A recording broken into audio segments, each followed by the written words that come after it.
ഇന്ന് പുറത്തു വന്ന രണ്ട് IPL ന്യൂസാണ് നമ്മൾ ഇന്നത്തെ വീഡിയോയിൽ നോക്കുന്നത്. ആദ്യത്തെ ഒരു അപ്ഡേറ്റ് ദിനേശ് കാർത്തികുമായി ബന്ധപ്പെട്ടതാണ്. കഴിഞ്ഞ ദിവസം രാജസ്ഥാനുമായിട്ട് RCB തോറ്റിട്ടുണ്ടായിരുന്നു. ഇതിനുശേഷം ദിനേശ് കാർത്തികിനെ ഗാർഡ് ഓഫ് ഓണർ നൽകിയിരിക്കുകയാണ്. ഇപ്പോൾ ഇതാ ദിനേശ് കാർത്തിക് വിരമിക്കൽ പ്രഖ്യാപിച്ചിരിക്കുകയാണ്. ഇനി IPL കളിക്കാൻ ദിനേശ് കാർത്തിക് ഉണ്ടായിരിക്കില്ല. താരത്തിൻ്റെ അവസാനത്തെ IPL ആയിരുന്നു ഇക്കൊല്ലത്തേത്. മികച്ചൊരു ഫെയർവെല്ലാണ് RCB ദിനേശ് കാർത്തികിനെ സമ്മാനിച്ചത്.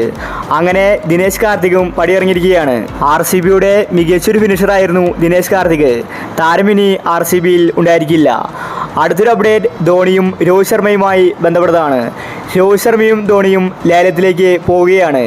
അടുത്ത വർഷം മെഗാ ഓപ്ഷനാണ്. ഒരു ടീമിൽ 4 താരങ്ങൾ മാത്രമേ നിലനിർത്താൻ സാധിക്കൂ.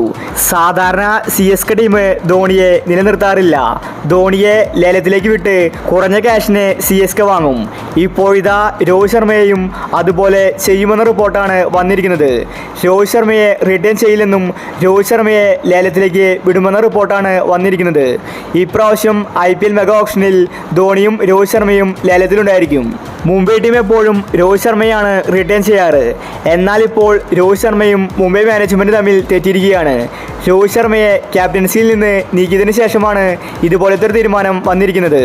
അപ്പോൾ ഇതുപോലത്തെ IPL ന്യൂസിന് വേണ്ടി ഈ ചാനൽ മറക്കാതെ സബ്സ്ക്രൈബ് ചെയ്യൂ.